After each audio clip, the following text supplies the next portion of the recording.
हाँ तो प्यारे बच्चों, एक बार फिर सभी का स्वागत करते हैं हमारे और आपके इस प्यारे से चैनल जय महादेव विद्याकुल में। सभी बच्चे जल्दी जल्दी लाइव आ जाओ और आज की क्लास को हम लोग स्टार्ट करते हैं। बेटा आज की क्लास बड़ी ही खास क्लास है। कारण क्या है?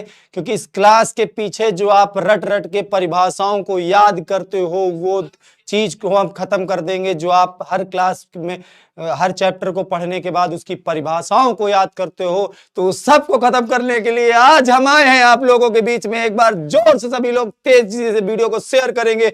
और आज की क्लास में आप सभी ने मुझसे वादा किया था कि सर 1000+ बच्चा लाइव आएगा, तो बच्चों आज की क्लास में 1000+ बच्चा चाहिए तो चाहिए। ठीक है, आज की क्लास के पीछे हमने एक सीन लिखा है। मेरे बाबू ने परिभाषा याद किया। बोलो, मेरे बाबू ने परिभाषा याद किया। इसका कारण क्या है? हमारा जो बच्चा होता है ना, वास्तव में बाबू होता है। नहीं समझे? बेचारा सुबह 4 बजे उठता है और क्वेश्चन बैंक उठाता है, और 4 बजे सुबह उठ करके विद्युत आवेश, विद्युत आवेश, विद्युत आवेश, विद्युत आवेश, विद्युत द्विध्रुव, द्विध्रुव, द्विध्रुव, द्विध्रुव, द्विध्रुव, जब दो बराबर बराबर बराबर बराबर, विपरीत विपरीत विपरीत, आवेश आवेश आवेश आवेश आवेश आवेश, एक दूसरे से एक दूसरे से एक दूसरे से। बेचारे घर वाले भी सोचते हैं बच्चा हमारा बहु पढ़ रहा है, और बच्चा ऐसे आंख बंद करके, ऐसे आंख बंद करे, ऐसे आंख बंद करे, मेरे जब दो बराबर बराबर बराबर, विपरीत विपरीत विपरीत विपरीत, आवेश आवेश आवेश, एक दूसरे से एक दूसरे से एक दूसरे से। बेटा ये तरीका नहीं होता यार पढ़ाई करने का, ना ये तरीका नहीं होता, इसे तरीका नहीं कहते।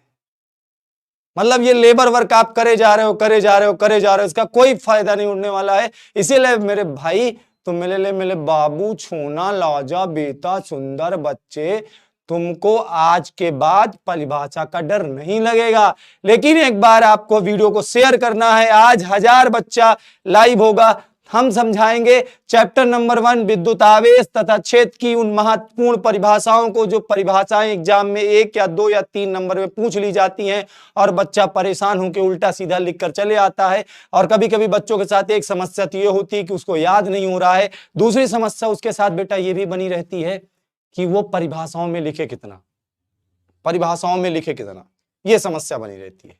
1 नंबर की परिभाषा आई है, 2 लाइनों में लिख के उसका जवाब देना है, और बच्चा पता चलता है 5 लाइनें लिख के चला आ रहा है, एक पेज लिख के चला आ रहा है।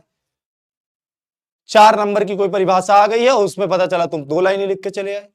तो ये सारा सिस्टम आज की इस क्लास में हम समझाएंगे। लेकिन आज की ये जो क्लास स्टार्ट होगी तो 700 बच्चों से कम पे स्टार्ट नहीं होगी, क्योंकि आज की क्लास में हमें 1000+ बच्चा चाहिए तो चाहिए। आपने हमसे 3 दिन से वादा किया था, सर हम बच्चों को लाएंगे, अपने दोस्तों को बताएंगे, हम दोस्तों को बताएंगे, हम क्लास में बच्चों को लाएंगे। तो आपकी भी जिम्मेदारी है, आपकी भी नैतिक कर्तव्य है कि बच्चों को आना ही पड़ेगा। और मेरा बाबू, छोना, रोना, धोना, धनिया, पुदीना, हरी चटनी, जो भी हैं, जो परिभाषाओं को याद करते हैं, रटते हैं, वो सब आज के बाद टसन मुक्त हो जाएंगे। आज के बाद उनको कुछ याद नहीं करना पड़ेगा, आज के बाद उनको सब कुछ आने लगेगा। ठीक है बेटा? तो सभी लोग एक बार जल्दी जल्दी आ जाएं और आज की क्लास को शेयर करते हुए, इसी तरह से राधे रानी का नाम लेते हुए बढ़ते हुए हम लोग क्लास को स्टार्ट करेंगे। शेयर करो, लाइक की संख्या कम नहीं होनी चाहिए, शेयर की संख्या कम नहीं होनी चाहिए। आपका प्यार, आपके सपोर्ट से ही सारी चीजें पॉसिबल होती हैं। ठीक है, चलो बच्चों आ जाओ सब लोग। और आज आप लोगों का ऑब्जेक्टिव टेस्ट भी होगा इसी क्लास में। जैसे ही हम पूरी परिभाषाओं को एक बार पढ़ लेंगे, उसके बाद हम ये भी चेक करेंगे कि आखिर हमारा बच्चा कितना पढ़ता है, कितना मेहनती है, कितना मेहनत करता है। ठीक है, गुड इवनिंग बेटा, गुड इवनिंग सभी को, गुड इवनिंग। सर जी लल्लन टॉप लग रहे हो बेटा, वो तो हम बचपन से, हमारी माँ भी कहती थी बचपन से ही हम लल्लन टॉप हैं, हमारी माँ भी कहती थी। ठीक है, चलो सभी लोग आ जाओ। आज हम पढ़ेंगे चैप्टर नंबर 1 विद्युत आवेश तथा क्षेत्र से मोस्ट इंपॉर्टेंट परिभाषाएं, मोस्ट इंपॉर्टेंट परिभाषाएं, पेपर में आने वाली परिभाषाएं, इन सब के बारे में आज हमें पढ़ना है। तो शुरू किया जाए बेटा, सभी लोग बताओ, एक बार शुरू किया जाए। एक बार सेशन को 500+ पे पहुंचाओ तो हम लोग सेशन को स्टार्ट करते हैं। एक बार सभी लोग बच्चे तेजी से शेयर कर देंगे और अपने प्यार को दर्शाते हुए, और हम लोग क्लास को स्टार्ट करते हैं। ठीक है, चलो भाई। हाँ, बहुत सही, बहुत सही, बहुत सही, शाबाश शाबाश, सारे बच्चे आ गए। प्रशांत, लोकेश, आदित्य, सन्वी, शाही, प्रशांत, अखिल, आलोक, नवीन, सब लोग आ गए। तुम लोग कितने ढेर सारे नाम हैं कि मैं इतना पढ़ा लिखा हूं ही नहीं कि मैं तुम लोग के नाम पढ़ सकूं। तुम लोग मुझे प्यार थोड़ा सा नहीं, गागर में भर भर के देते हो। चलो गुड इवनिंग बेटा, सभी को प्यार, ढेर सारा प्यार। ठीक है, स्टार्ट किया जाए आज के सेशन को। स्टार्ट करते बच्चों, क्योंकि अभी आज के सेशन में हमें बहुत ताकत भी लगानी है। फटाफट आएंगे और यहाँ पे चीजों को समझते हुए आगे बढ़ेंगे। ठीक है, तो सबसे पहले हम लोग बात करते हैं, हम लोग का ये जो चैप्टर है वैद्युत आवेश, कई बार पूछा गया है कि वैद्युत आवेश किसे कहते हैं, फटाफट समझेंगे। और आज हम लोग लिखेंगे नहीं, केवल चीजों को इधर देखते जाएं। कंप्यूटर महोदय ने बहुत मेहनत की आज की इस क्लास के लिए, तो आप कंप्यूटर महोदय को सलाम ठोके और उनके नाम से भी भगवान से प्रार्थना करें, भगवान उनकी आत्मा को जल्द से जल्द शांति दे। ठीक है, तो कंप्यूटर महोदय के लिए आप सभी प्रार्थना करेंगे भगवान से, ईश्वर से, अल्लाह गाड भगवान से, कि भगवान कंप्यूटर महोदय की आत्मा को शांति दे, क्योंकि बहुत अच्छी पीपीटी बनाते हैं वो। ठीक है, तो पहला, वैद्युत आवेश किसे कहते हैं? तो बेटा आवेश किसी वस्तु का वह गुण होता है जिसके कारण कोई वस्तु वैद्युतमय हो जाती है, या किसी वस्तु में वैद्युत अथवा चुंबकीय प्रभाव की घटना घटित होती है, उसे हम लोग वैद्युत आवेश कहते हैं। ये पूछा जा सकता है। ठीक है, तो हम क्या लिखेंगे? आवेश किसी वस्तु का वह गुण है जिसके कारण वस्तु वैद्युतमय प्रभाव उत्पन्न करती है, इसका अनुभव करती है। आवेश एक अदिश राशि होती है, आवेश का मात्रक कूलाम होता है। इतना लिख दोगे बहुत है, इसका मतलब है आप आवेश के बारे में जानते हैं। ठीक है, इतनी चीजें क्लियर हुई। ठीक है, तो अगली परिभाषा की ओर हम लोग आते हैं। अब हम लोग आवेश के कुछ गुणों को समझेंगे। आवेश कितने प्रकार के होते हैं? आवेश दो प्रकार के होते हैं। एक होता है धन आवेश। धन आवेश वस्तु में कब आता है? जब किसी वस्तु से इलेक्ट्रॉन निकल जाते हैं। और दूसरा होता है बेटा ऋण आवेश। ऋण आवेश वस्तु में कब आता है? जब वस्तु में इलेक्ट्रॉन प्रवेश करते हैं। जब भी किसी वस्तु से इलेक्ट्रॉन निकलेगा, तो जिस वस्तु से इलेक्ट्रॉन निकलेगा उस पर कौन सा आवेश आएगा? धन आवेश आएगा। और उसके द्रव्यमान में कमी होती है। जिस वस्तु में इलेक्ट्रॉन प्रवेश करता है उस वस्तु पर सदैव ऋण आवेश आता है और इसके द्रव्यमान में वृद्धि होती है। ठीक है, तो आवेश के कुछ और गुणों को हम समझते हुए क्लास को आगे बढ़ाते हैं। फटाफट चलेगी आज की क्लास, झमाझम चलेगी। ठीक है, चलिए, तो इलेक्ट्रॉन पर ऋण आवेश होता है, प्रोटॉन पर धन आवेश होता है, ये आप सभी को पता होगा। इसके बाद अगला पॉइंट, धन आवेशित वस्तुओं में इलेक्ट्रॉनों की कमी होती है। मैंने अभी बताया जिस वस्तु से इलेक्ट्रॉन निकल जाएंगे उस वस्तु में इलेक्ट्रॉन की कमी हो जाएगी और वस्तु धन आवेशित हो जाएगी। ऋण आवेशित वस्तु में इलेक्ट्रॉन की अधिकता होती है। आप सभी स्क्रीनशॉट भी लेते चलें और क्लास को शेयर करते चलें। आज तुम लोगों का जोश दिख नहीं रहा है, हम जितना तेज चिल्ला पढ़ा रहे हैं उतना एनर्जी आपके अंदर नहीं है बेटा। आप अपनी बेइज्जती करवा रहे हो, गजब वाली बेइज्जती करवा रहे हो यार। ऐसे काम ना चली बच्चा लोगों। ठीक है, 800 प्लस बच्चा चाहिए आज हमको। ठीक है, अच्छा, सजातीय आवेश अर्थात एक प्रकार के आवेश एक दूसरे को प्रतिकर्षित करते हैं। विजातीय आवेश अर्थात विपरीत प्रकार के आवेश एक दूसरे को आकर्षित करते हैं। ये सभी को पता होगा, जब दो समान आवेश होंगे प्लस क्यू चार्ज होंगे तो एक दूसरे को दूर भगाएंगे, या माइनस क्यू चार्ज होंगे तो ये भी एक दूसरे को दूर भगाएंगे। और अगर दो विपरीत आवेश होंगे, एक पॉजिटिव चार्ज है एक निगेटिव चार्ज है, ये दोनों एक दूसरे को पास बुलाएंगे। पास बुलाती है, बहुत तड़पाती है, ये वाला सीन हो जाएगा। ठीक है, चलो आगे चला जाए, अगली स्लाइड पे आते हैं। अब हम लोग समझने वाले हैं बेटा, आगे हम लोग समझने वाले हैं वैद्युत आवेश के मूलभूत गुण। वैद्युत आवेश के मूलभूत गुण आराम से समझेंगे कंप्यूटर महोदय। पहला गुण ये है, आवेश संरक्षित राशि होती है। आवेश का संरक्षण नियम होता है। संरक्षण नियम क्या होता है? संरक्षण नियम ये होता है बेटा, कभी भी वस्तु में आवेश का मान नष्ट नहीं होता है। एक वस्तु से दूसरे वस्तु में आवेश को ट्रांसफर कर सकते हो, कोई भी चालक लगा करके, कोई तार से जोड़ करके वो आवेश को एक चालक से दूसरे चालक में स्थानांतरित किया जाता है। आप लोग जैसे पढ़ते थे कि दो वस्तुओं को आपस में रगड़ा और एक वस्तु से इलेक्ट्रॉन निकले दूसरी वस्तु में प्रवेश किए। क्या पढ़ा आपने? दो वस्तुओं को आपस में रगड़ा, एक वस्तु से इलेक्ट्रॉन निकले दूसरी वस्तु में प्रवेश किए। तो भैया एक बात समझो, जैसे एक छोटा सा उदाहरण, एक वस्तु हमारे पास ये, एक वस्तु ये है। मान लो यहाँ 14 इलेक्ट्रॉन और 14 प्रोटॉन थे। ठीक है, यहाँ पे 12 इलेक्ट्रॉन और 12 प्रोटॉन थे। कुल मिला के बताओ, अभी दोनों वस्तुओं के पास कुल मिलाकर के 26 इलेक्ट्रॉन है और 26 प्रोटॉन है। मान लो हमने अपनी ऊर्जा खर्च की, अपनी एनर्जी खर्च की और दो वस्तुओं को आपस में रगड़ दिया। इससे 2 इलेक्ट्रॉन निकलकर इस वस्तु में आ गए। क्या हुआ बेटा? यहाँ से 2 इलेक्ट्रॉन निकलकर यहाँ आ गए। यहाँ पर 12 इलेक्ट्रॉन बटे और 14 प्रोटॉन बचे। यहाँ पर बच्चा क्या हुआ? 14 इलेक्ट्रॉन हो गए, 12 प्रोटॉन प्रोटॉन हो गए। लेकिन अब भी देखें तो कुल इलेक्ट्रॉन कितने हैं, 12, 14, 26। कुल प्रोटॉन कितने हैं, 14, 12, 26। यानी जो कुल आवेश था वो नियत रहता है। यही आवेश संरक्षण का सिद्धांत कहता है। क्या कहता है संरक्षण का नियम? किसी विलगित निकाय में कुल आवेश सदैव नियत रहता है। क्या रहता है? कुल आवेश सदैव नियत रहता है। ठीक है, स्कूल के वीडियो में शेयर कर दिया हूं सर। थैंक यू बच्चा, thank you so much, thank you so much. आप सभी से ही हम जो भी हैं आप सबसे ही हैं। आगे चलते हैं, अगला पॉइंट क्या है? Quantization of charge. आवेश में क्वांटीकरण होता है। क्वांटीकरण बेटा क्या होता है? देखिए आपको पता है जब दो वस्तुओं को आपस में रगड़ा जाता है तो एक वस्तु इलेक्ट्रॉन निकलते हैं, दूसरी वस्तु में प्रवेश करते हैं। अर्थात किसी वस्तु में आवेश के उत्पन्न होने का कारण है इलेक्ट्रॉन का आवागमन, इलेक्ट्रॉन का निकल जाना या इलेक्ट्रॉन का प्रवेश करना। इसी कारण वस्तु में आवेश आता है। अब देखिए बात समझना, एक वस्तु इलेक्ट्रॉन निकलेंगे, दूसरी वस्तु में प्रवेश करेंगे। मेरी बात को थोड़ा गौर से समझो क्योंकि मैं बड़ा फास्ट बोल रहा हूं, क्योंकि ये रिवीजन और फास्ट ट्रैक कोर्स ही चल रहा है।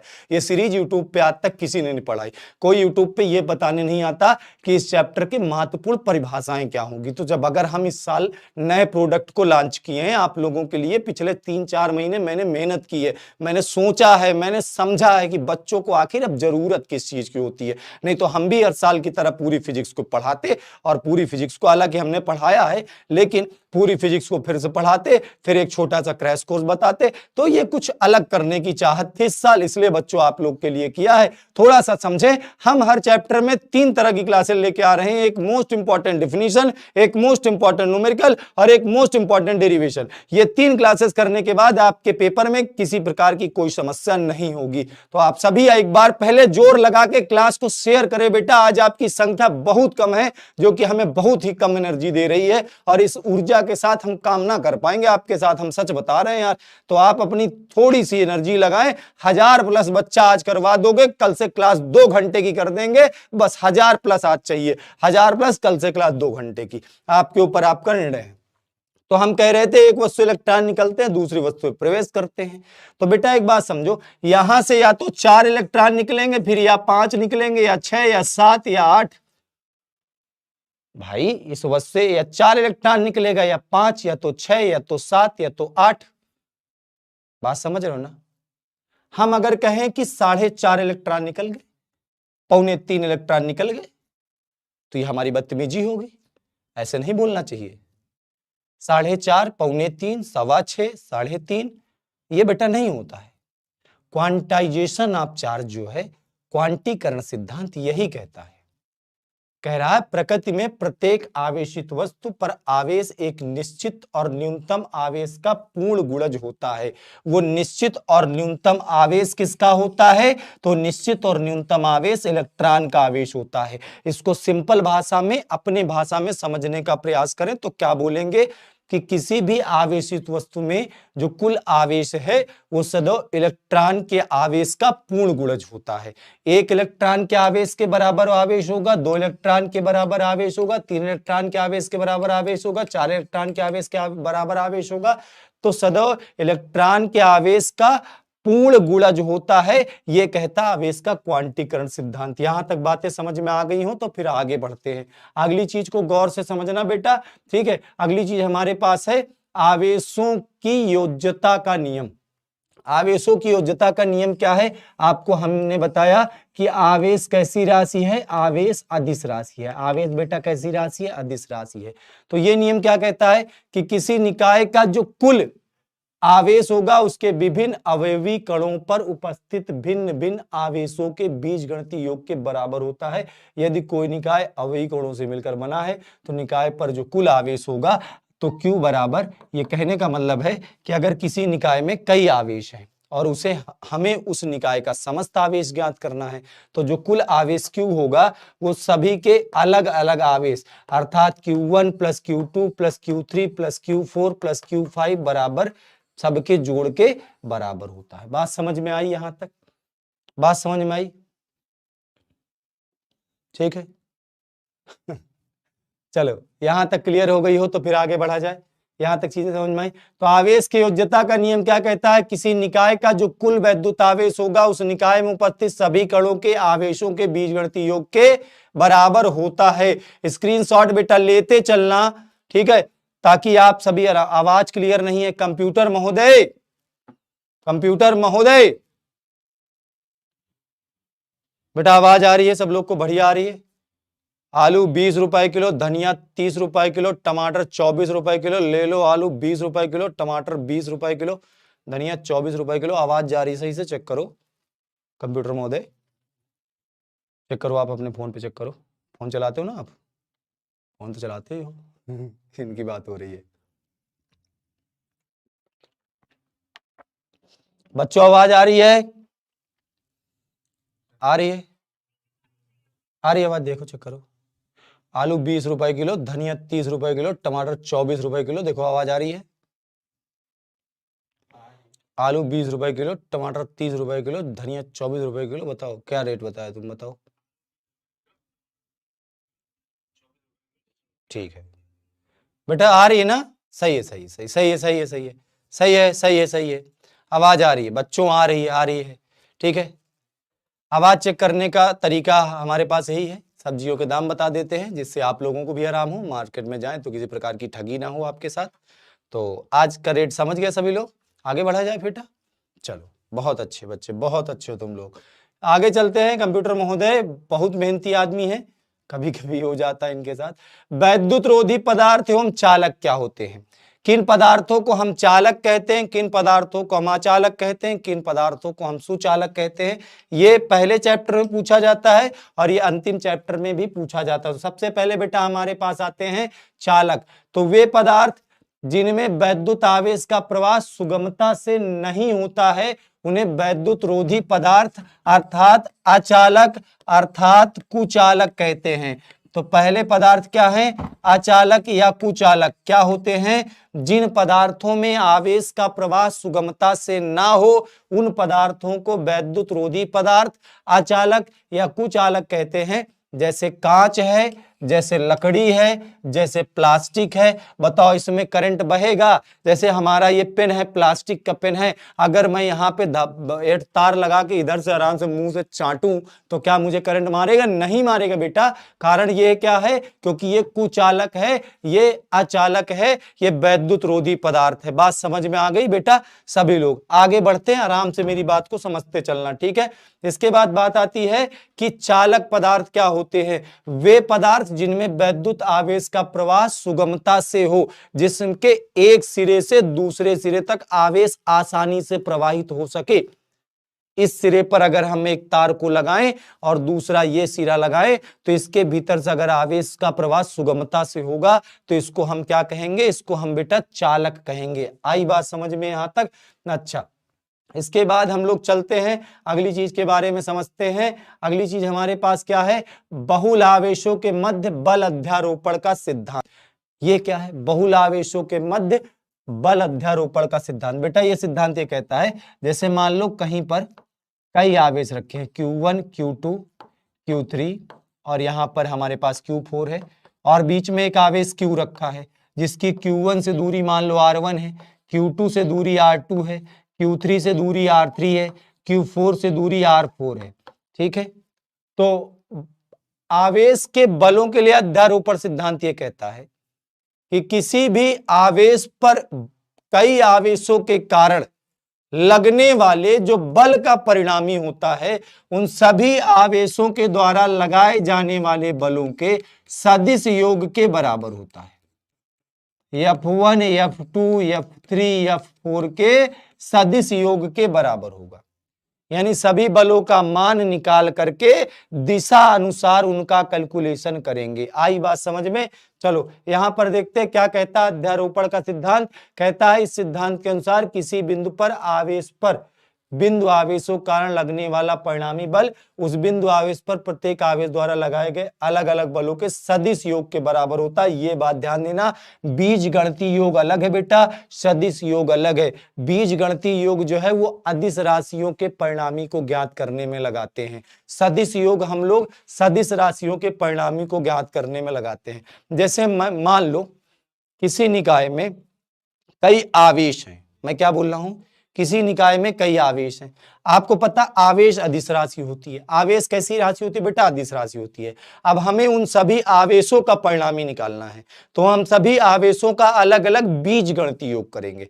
लेकिन अगर कहीं मान लो किसी आवेश पर कई बल लग रहे हैं, बात को थोड़ा गौर समझो, किसी आवेश पर कई बल लग रहे हैं, तो बल कैसी राशि होती है बेटवा, बल सदिश राशि होती है। तो जब बलों का परिणामी निकालेंगे तो वहां पर बलों का सदिश योग लगाएंगे। बात समझ में आ गई मेरी? आप एक बार वीडियो को शेयर कर दो। सच बता रहे तुम लोग आज एकदम मतलब दिल गुर्दा किडनी सब एकदम बर्बाद कर दियो। मुझे लगता सुबेरे तक में मैं हॉस्पिटलाइज हो जाऊंगा। हालत बड़ी खराब की हो बेटा। ऐसे करोगे तुम लोग, बेवफाई कर दोगे तुम मेरे साथ हैं। कल 865 बच्चा पढ़ा था, आज संख्या तुम लोगों की 800 पहुंचने को नहीं तैयार है। शेयर करो एक बार अपने सभी दोस्तों को। दोस्तों को नहीं बताया क्या कि रात 8 बजे मुकेश सर फिजिक्स पढ़ाने आ रहे हैं, पढ़ लो भैया सब लोग। हाँ चलो आते हैं अगले क्वेश्चन पे। अगली चीज समझते हैं। एक वैद्युत बल रेखाएं बहुत इंपॉर्टेंट है बेटा, बहुत ही इंपॉर्टेंट है। मोस्ट इंपॉर्टेंट डेफिनेशन होती है वैद्युत बल रेखाएं क्या होती हैं और वैद्युत बल रेखाओं के गुण क्या होते हैं। पहले चैप्टर से कम नहीं तो 10वीं बार आपके पेपर में पूछा जा चुका कि वैद्युत बल रेखाएं क्या है और वैद्युत बल रेखाओं के गुण बताओ। तो वैद्युत बल रेखाएं क्या होती हैं आप सभी को पता होना चाहिए। किसी आवेश या आवेश समुदाय के चारों ओर, ठीक है, या हम कह सकते हैं वैद्युत क्षेत्र के प्रदर्शन के लिए वैद्युत बल रेखाओं का सुझाव दिया। ये वार कंप्यूटर महोदय, तुम्हें महारानी आवे तुम्हार खटिया चली जाए, क्या ही कहूं, मैं यहां समझा देता हूं। वैद्युत बल रेखाएं, वैद्युत बल रेखाएं क्या होती हैं, गौर से मेरी बात को समझना बेटा। जैसे यहां पर एक धनावेश रखा है, आपको पता है इसके चारों ओर एक वैद्युत क्षेत्र होता है। वैद्युत क्षेत्र क्या होता है, जहां तक ये आवेश किसी अन्य आवेश पर बल आरोपित कर सके या कोई अन्य आवेश इसके द्वारा लगाए जाने वाले बल का अनुभव कर सके, वो जो क्षेत्र होगा वो इसका वैद्युत क्षेत्र रहेगा। अब वैद्युत क्षेत्र में कहां पर वैद्युत क्षेत्र की दिशा किधर है, यहां पर वैद्युत क्षेत्र किधर है तो इधर की ओर है, यहां पर वैद्युत क्षेत्र किधर इधर की ओर है, यहां पर वैद्युत क्षेत्र किधर इधर की ओर है, यहां पर वैद्युत क्षेत्र किधर इधर की ओर है, यहां पर वैद्युत क्षेत्र किधर इधर की ओर है। तो कहीं पर वैद्युत क्षेत्र किधर की ओर है, इस बात को प्रदर्शित करने के लिए हम कुछ काल्पनिक रेखाएं खींचते हैं। इन काल्पनिक रेखाओं को बेटा कहा जाता है वैद्युत बल रेखाएं। मतलब हम कह सकते हैं किसी आवेश या आवेश समुदाय, आवेश बोलो या आवेश समुदाय बोलो, आवेश समुदाय का अर्थ होता बेटा जब एक से ज्यादा आवेश, एक से ज्यादा आवेश हो तो उसे हम आवेश समुदाय कहेंगे। कि चारों ओर या उनके वैद्युत क्षेत्र में खींची गई वे काल्पनिक रेखाएं होती नहीं है कि आवेश है तो उसके चारों ओर रेखा लटकती रहेंगी, रेखा किसी और के पीछे लटकी और वो लटकी ही रह गई, आज भी वो लटक रही हैं, ठीक है, तो रेखा के चक्कर न पड़ना। किसी आवेश या आवेश समुदाय के चारों ओर खींची गई वे काल्पनिक रेखाएं जो उसके वैद्युत क्षेत्र को प्रदर्शित करती हैं उन्हें हम लोग वैद्युत बल रेखाएं कहते हैं। वैद्युत बल रेखाओं के गुण कई बार पूछा गया आप लोगों से, वैद्युत बल रेखाओं के गुण पूछा जाता है। तो इनके गुणों में बेटा आ जाए तो सबसे पहले ये वैद्युत बल रेखाएं जो धन आवेश होता है इससे प्रारंभ होकर अनंत तक जाती हैं, जो ऋण आवेश होता है इस पर अनंत से प्रारंभ होकर ऋण आवेश तक आती हैं, ठीक है। दो सब विपरीत आवेशों के मध्य वैद्युत बल रेखाएं धन आवेश से प्रारंभ होकर लचकदार डोरी के समान ऋण आवेश पर समाप्त होती। कैसे, धन आवेश से प्रारंभ होकर लचकदार डोरी के समान। कैसे बेटा, लचकदार डोरी के समान। कैसे, लचकदार डोरी के समान धन आवेश से प्रारंभ होकर ऋण आवेश पर समाप्त होती हैं, ठीक है। ये विपरीत आवेशों के बीच होता है। और जब दो समान आवेश होते हैं, दो प्लस क्यू चार्ज हैं, तो इनके बीच जो वैद्युत बल रेखाएं होती हैं वो लचकदार डोरी के समान एक दूसरे से दूर भागने का प्रयास करती हैं। अर्थात ये ऐसे होती हैं वैद्युत बल रेखाएं। कैसी होती हैं, लचकदार डोरी के समान एक दूसरे से दूर भागने का प्रयास करती हैं। ये वैद्युत बल रेखाओं के वक्र के अगर किसी भी बिंदु पर हम स्पर्श रेखा खींचे तो वह स्पर्श रेखा उस बिंदु पर वैद्युत क्षेत्र की दिशा को बताती है। वो स्पर्श रेखा बेटा क्या बताती है, वैद्युत क्षेत्र की दिशा को बताती है। आई बात समझ में? देखो यहां पर अगर मैं स्पर्श रेखा खींचूंगा तो वैद्युत क्षेत्र की दिशा बताएगी, यहां पर अगर वैद्युत स्पर्श रेखा खींचूंगा तो वैद्युत क्षेत्र की दिशा बताएगी। क्लियर बेटा? यहां तक चीजें समझ में आ गई? किसी कोई डाउट तो नहीं? ठीक है, यहां तक समझ में सारी चीजें आ गई बेटा, आगे बढ़ा जाए।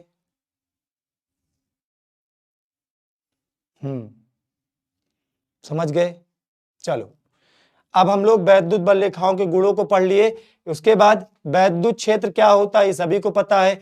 प्रत्येक आवेश के चारों ओर का वो क्षेत्र जिसमें किसी दूसरे आवेश को रखने पर वह आकर्षण अथवा प्रतिकर्षण बल का अनुभव करता है, उसे हमको क्या कहते हैं? वैद्युत क्षेत्र कहते हैं। क्या कहते हैं बेटा? वैद्युत क्षेत्र कहते हैं। ठीक है, अच्छा वैद्युत क्षेत्र की तीव्रता क्या होती है? तो किसी आवेश या आवेश समुदाय में वैद्युत क्षेत्र का जो मान होता है उसको हम वैद्युत क्षेत्र की तीव्रता कहते हैं। जैसे हमने पढ़ाया कि आवेश है, आवेश के चारों ओर उसका ये क्षेत्र है, तो कहीं पर वैद्युत क्षेत्र का मान कितना है इस बात को हमें कौन बताएगा? इस बात को बताती वैद्युत क्षेत्र की तीव्रता। इस बात को कौन बताएगा बेटा? वैद्युत क्षेत्र की तीव्रता। वैद्युत क्षेत्र की तीव्रता निकालने के लिए हम क्या करते हैं? एक परीक्षण धन आवेश लाते हैं। क्या लाते हैं भैया? एक परीक्षण धन आवेश लाते हैं जिसको हम लोग पॉजिटिव टेस्टिंग चार्ज कहते हैं, जो केवल टेस्टिंग के लिए बने हैं। ठीक है,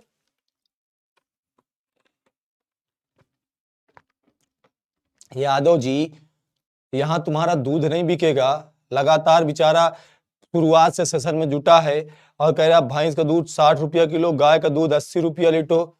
भैंस का दूध 60 रुपया लीटर, बिना पानी मिलाए 80 रुपया लीटर।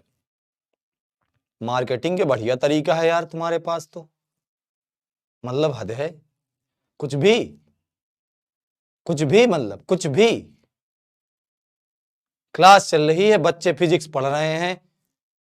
अरे अगर एक बार तुम्हारी भैंसिया फिजिक्स पढ़ रही होती तो हम मान लेते। हाँ, ऐसे कैसे काम चलेगा भाई? क्लास चल रही है, बच्चा कह रहा है भैंस का दूध 60 रुपया लीटर, बिना पानी मिलाए 80 रुपया लीटर, पानी मिला के ज्यादा पानी में आधो आध पानी मिला के 40 रुपया लीटर, गाय का दूध 30 रुपया लीटर। क्या है? अब अभी कोई गांव का बच्चा आ जाए, ठीक है, कोई मान लो किसी बच्चे के घर वाले सब्जी बेचते तो आ जाए, सब्जी आलू है 20 रुपया किलो, टमाटर 30 रुपया किलो, मतलब कुछ भी। अरे हद है। अभी तक क्लास में हम आज तक उन्हीं लोगों से परेशान होते थे जो क्लास में आके बाबू सोना रोना धोना धनिया पुदीना हरी चटनी करते थे, लेकिन अब ये लोग भी आ गए, ये लोग भी क्लास में आ जाते हैं। ऐसे ऐसे लोग भी कहां से आते हैं? लोग कहां से आते हैं? लोग क्या करते हैं लोग? अरे ये लोग कम से कम वीडियो को शेयर कर दें, पुण्य होगा। खुद पढ़ने में मन नहीं लगता, दूसरे को पढ़ा दे बेटा। सही बात है कि नहीं? ऐसे करोगे तो फिर पाप लगेगा नहीं? ऐसे करोगे बेटा समझ लेना, फिर ऐसे करने से तुम्हारी वाली भी हो। वैद्युत क्षेत्र की तीव्रता क्या होती है? वैद्युत क्षेत्र में किसी बिंदु पर रखे परीक्षण आवेश। हमने कहा कैसे निकालते हैं वैद्युत क्षेत्र की तीव्रता? बेटा एक पॉजिटिव टेस्टिंग चार्ज लाते हैं, परीक्षण धन आवेश लाते हैं। अब देखो ये वैद्युत क्षेत्र में रखा है तो ये वाला आवेश इस पर बल लगाएगा, ये जो बल लगता है F, इस बल को निकाल लेते हैं और इस बिंदु पर जो वैद्युत क्षेत्र की तीव्रता होती है आवेश पर लगने वाले बल F और Q नॉट के अनुपात के बराबर होती है। ठीक है, तो इसको बेटा दो तरीके से डिफाइन करते हैं। एक तो तरीका यह है कि किसी आवेश के वैद्युत क्षेत्र में रखे हुए, आराम से समझे, प्यार से समझे, किसी आवेश के वैद्युत क्षेत्र में रखे हुए परीक्षण धन आवेश पर लगने वाले वैद्युत बल और परीक्षण आवेश के अनुपात को उस बिंदु पर वैद्युत क्षेत्र की तीव्रता कहते हैं। दूसरा इसकी एक बड़ी प्यारी सी परिभाषा बताता हूं, किसी से बताना मत, ठीक है। यदि अगर हम इसमें Q नॉट की वैल्यू 1 कूलाम कर दें तो बताओ E का मान काहे के बराबर? E का मान भैया F के बराबर। E का मान काहे के बराबर? E का मान F के बराबर। इसका मतलब क्या हुआ कि एकांक परीक्षण धनावेश पर जो वैद्युत बल लगेगा उसी को उस बिंदु पर वैद्युत क्षेत्र की तीव्रता कहेंगे। बात समझ में आई? कहीं पर 1 कूलाम का जो पॉजिटिव टेस्टिंग चार्ज रखा है उस पर जो बल लगाएगा आवेश उसी बल को उस बिंदु पर वैद्युत क्षेत्र की तीव्रता कहेंगे। वैद्युत क्षेत्र की तीव्रता सदिश राशि होती है, सभी को पता होगा। मात्रक बिटवा इसका न्यूटन प्रति कूलाम होता है। क्या होता है इसका मात्रक? न्यूटन प्रति कूलाम। जैसे हम बोले कि यहां पर वैद्युत क्षेत्र की तीव्रता 5 न्यूटन प्रति कूलाम है। आप किसी बच्चे से पूछे इससे आप क्या समझते हैं, तो बच्चा कहेगा कि सर अगर यहां पर मैं 1 कूलाम का आवेश रखूंगा तो जो वैद्युत क्षेत्र है वो 5 न्यूटन का बल लगाएगा। हमने बोला अगर कि यहां पर जो वैद्युत क्षेत्र की तीव्रता है वो 2 न्यूटन प्रति कूलाम है। कितनी है बेटा? 2 न्यूटन प्रति कूलाम है। इसका मतलब क्या हुआ कि अगर यहां पर हम 1 कूलाम का आवेश रखेंगे तो वैद्युत क्षेत्र के कारण उस पर कितना बल लगेगा? उस पर 2 न्यूटन का बल लगेगा। बात समझ में आ गई बेटा? एक बार सभी लोग कमेंट करके बता दो। आपकी संख्या घट रही है। यह बड़ा चिंता का विषय है। भारत सरकार का जनसंख्या नियंत्रण कानून यहीं पे लगा है क्या? ये बताओ। भारत सरकार ने जो जनसंख्या नियंत्रण कानून निकाला वो हमारी क्लास में लगा है क्या? बेटा राजा बेटा सुंदर बच्चों ध्यान दो। बच्चों की संख्या घटनी नहीं चाहिए।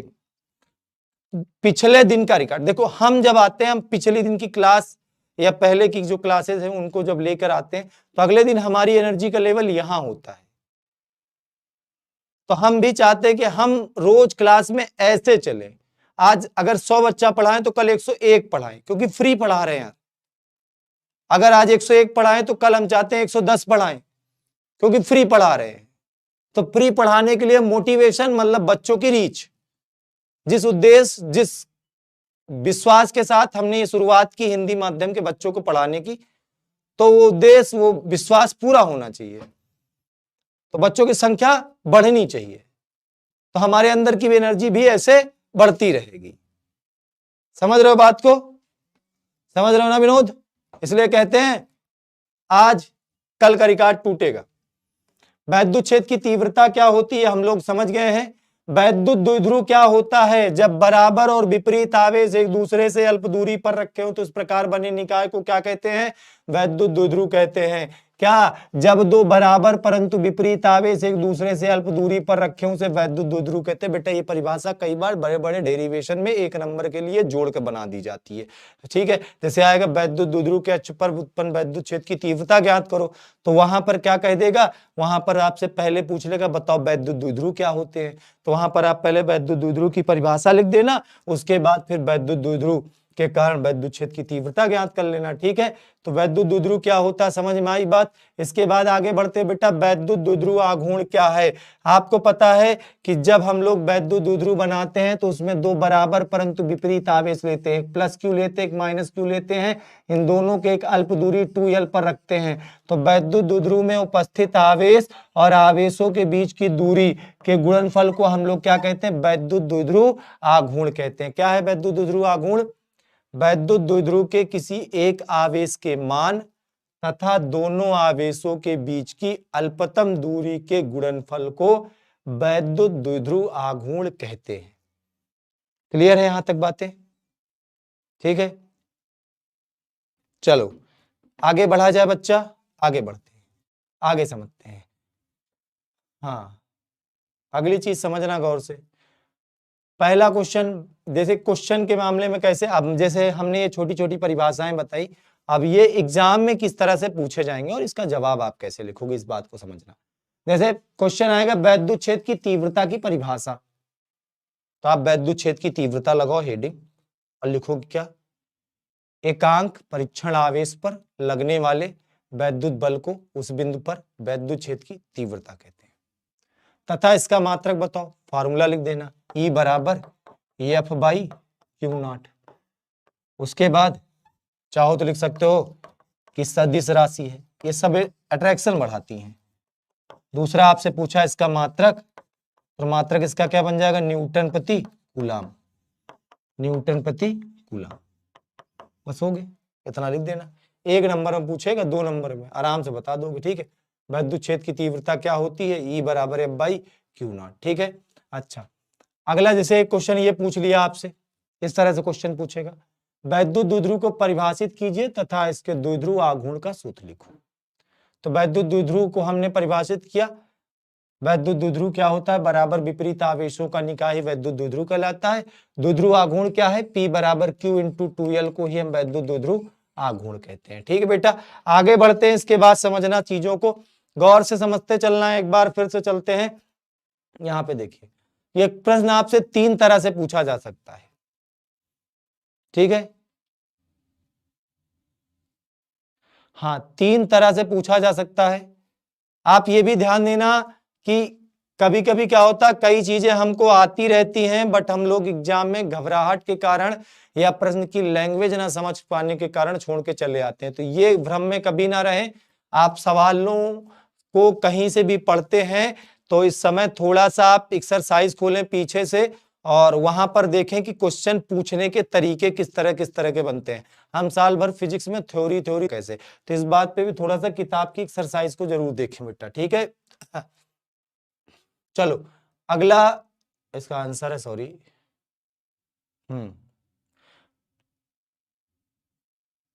बस एक सेकंड। कूलाम का नियम आप सभी जानते ही हैं। ठीक है, चलो वैद्युत फ्लक्स क्या होता है, यहां से आते हैं। वैद्युत फ्लक्स क्या होता है? तो वैद्युत फ्लक्स में आपको बताया था कि वैद्युत क्षेत्र में स्थित किसी काल्पनिक पृष्ठ के क्षेत्रफल से अभिलंबवत दिशा में गुजरने वाली वैद्युत बल रेखाओं की संख्या को ही वैद्युत फ्लक्स कहते हैं। वैद्युत फ्लक्स क्या है? किसी पृष्ठ से गुजरने वाली वैद्युत बल रेखाओं की संख्या ही बेटा क्या कहलाती है? वैद्युत फ्लक्स कहलाती है। ये पूछा जा सकता है। ठीक है, अच्छा, इसके बाद हम लोग आते हैं गॉसियन सरफेस किसे कहते हैं? तो बेटा गॉसियन पृष्ठ वह पृष्ठ होता है आवेश को परिबद्ध करने वाला कोई भी काल्पनिक पृष्ठ। गॉसियन पृष्ठ होता नहीं है, ये काल्पनिक बंद पृष्ठ होता है। गॉसियन पृष्ठ का उपयोग आवेश के निकाय आवेशित पिंडों के कारण वैद्युत क्षेत्र की तीव्रता ज्ञात करने में करते हैं, जहां कूलाम का नियम लगाना कठिन होता है।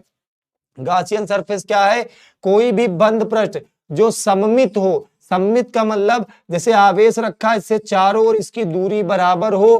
ठीक है, सममित हो। और तीसरी चीज होती है कि ये बंद पृष्ठ हो। तो ऐसी सरफेस को हम लोग क्या कहेंगे? गॉसियन सरफेस कहते हैं। इसका उपयोग कहाँ होता है? किसी भी आवेश कारण वैद्युत क्षेत्र की तीव्रता ज्ञात करने में या जहां पर कूलाम का नियम लगाना कठिन हो। आई बात समझ में? चलो अच्छा, इसके बाद आते हैं गॉस की प्रमेय क्या कहती है बेटा? गॉस की प्रमेय पूछा जा सकता है इस चैप्टर से।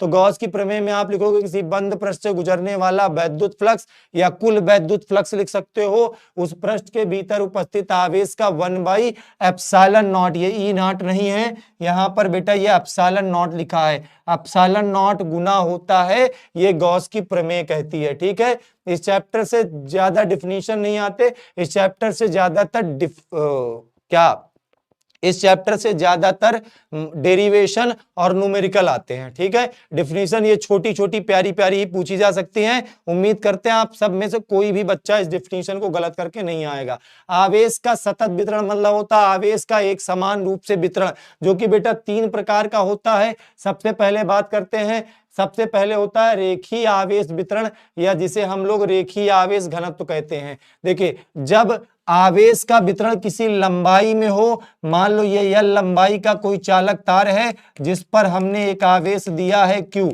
जिस पर हमने आवेश दिया है बच्चा कितना? Q। तो L लंबाई पर आवेश का मान है Q, तो एकांक लंबाई पर आवेश का मान होगा Q/L, और इसी Q/L को हम लोग कहते हैं रेखीय आवेश घनत्व। तो लैम्डा बराबर क्या हो जाता है? Q/L। तो रेखीय आवेश घनत्व तो क्या है? इसको आप इस तरह से भी डिफाइन कर सकते हो कि रैखिक आवेश वितरण, जब आवेश समान रूप से एक रेखा पर वितरित होता है तो इसे रैखिक आवेश वितरण कहते हैं। या इसको बेटा एक तरीका और है, हम अगर यहाँ पर L का मान 1 रख दें तो बताओ लैम्डा बराबर किसके आएगा? Q के। मतलब एकांक लंबाई में जितना आवेश संचित होता है उस आवेश को हम रेखीय आवेश वितरण या रेखीय आवेश घनत्व कहते हैं। किससे लिखते हैं बेटा? लैम्डा से। ठीक है, मन लगा के बेटा पढ़ लो। तुम लोग को ये जो आई लव यू बाबू अबू लगा, मैं सही में बता रहा हूँ, कूट उट कर रख दूंगा, तो समझ लेना तुम लोग को कोई बचाने वाला नहीं है। दूसरा आता आयतन आवेश वितरण क्या है, जब आवेश का वितरण आयतन में हो, अर्थात आयतन आवेश वितरण जब आवेश किसी आयतन पर एक समान रूप से वितरित हो तो इसे आयतन आवेश वितरण कहते हैं। ठीक है, इसे हम लोग लिखते हैं क्या होता है, पहला होता है लैम्डा, फिर सिग्मा, फिर डेल्टा। डेल्टा बराबर होता है Q बटा V। डेल्टा बराबर क्या होता है बेटा, Q बटा V। यहां से अगर V का मान 1 रख दें तो Q डेल्टा बराबर क्या आ जाएगा, Q के। अर्थात किसी पृष्ठ के एकांक आयतन में जितना आवेश, ठीक है, संचित होता है उस आवेश को हम लोग क्या कहते हैं, आयतन आवेश वितरण या आयतन आवेश घनत्व कहते हैं। सिग्मा से डेल्टा से लिखते हैं, डेल्टा बराबर होता है Q बटा V। ठीक है, अब देखिए इस तरह से प्रश्न पूछा जा सकता है कि स्थिर वैद्युतिकी में, इलेक्ट्रोस्टैटिक्स में गॉस के नियम का उल्लेख करो। इलेक्ट्रोस्टैटिक्स में गॉस के नियम का उल्लेख करो। ठीक है, चलो भाई पढ़ लो बेटा। बेटा अगर मेहनत करके नहीं पढ़ोगे तो 2 महीने बाद ये सारी चीजें तुम्हें याद आएंगी कि तुम्हें कोई पढ़ने के लिए कहता था और तुम एक महान ऐसे थे। अब चलो, ये मेरे 4-5 ऑब्जेक्टिव प्रश्न हैं, कंप्यूटर महोदय ने ऐड किए हैं, इसका आंसर दो। पहला क्वेश्चन आपके सामने स्क्रीन में है, वैद्युत फ्लक्स का मात्रक होता है वेबर, वोल्ट प्रति मीटर, वोल्ट मीटर, न्यूटन प्रति कूलाम। बताओ वैद्युत फ्लक्स का मात्रक क्या होता है, जल्दी से ऑप्शन करें सभी लोग, सही आंसर करना। B B B B B B C C C C C C, शुरू हो गया ना, बी बी सी सी। वैद्युत फ्लक्स का मात्रक होता है, पहला है वेबर, दूसरा वोल्ट प्रति मीटर, तीसरा वोल्ट मीटर, चौथा न्यूटन प्रति कूलाम। क्या होता है इन सब में से वैद्युत फ्लक्स का मात्रक, जल्दी से बताओ सभी लोग, एक बार तेजी से कमेंट करो बेटा, जल्दी से बताओ। ABCD चल रहा है, बहुत बढ़िया बहुत बढ़िया, दिल खुश कर दिए तुम लोग। चलो देखते हैं इसका कौन सा ऑप्शन सही होगा। तो यहां पर वोल्ट मीटर वैद्युत फ्लक्स का मात्रक होता है बेटा, वोल्ट मीटर। क्या होता है, वोल्ट मीटर। सी ऑप्शन जितने लोगों ने बताया उनका सही है, क्या हो जाता है, वोल्ट मीटर। ठीक है, वेबर नहीं होता, वेबर चुंबकीय क्षेत्र में होता है। आगे चलते हैं, अगला क्वेश्चन हमारे पास ये आ गया है, जल्दी से सभी बच्चे जवाब देंगे। एक बंद पृष्ठ के भीतर वैद्युत द्विध्रुव स्थित है। सवाल में लॉजिक लगा है, बढ़िया लॉजिक लगा है, सही सही जवाब देना। एक बंद पृष्ठ के भीतर वैद्युत द्विध्रुव स्थित है तो बंद पृष्ठ से निर्गत कुल वैद्युत फ्लक्स कितना होगा, Q by epsilon not, 2Q by epsilon not, 2Q by epsilon not और 0। बेटा कहानी कुछ ऐसी है, ये एक बंद पृष्ठ है, मान लो गोले का ही पृष्ठ है, गोले का पृष्ठ भी एक बंद पृष्ठ होता है ना। सही सही जवाब देना। इसके भीतर क्या है, 2 बराबर और विपरीत आवेश, एक प्लस Q है एक माइनस Q है, ये दोनों मिलकर के एक वैद्युत द्विध्रुव स्थित है। आपसे पूछा गया है इसके पृष्ठ से गुजरने वाला कुल वैद्युत फ्लक्स कितना होगा, ये बताना है।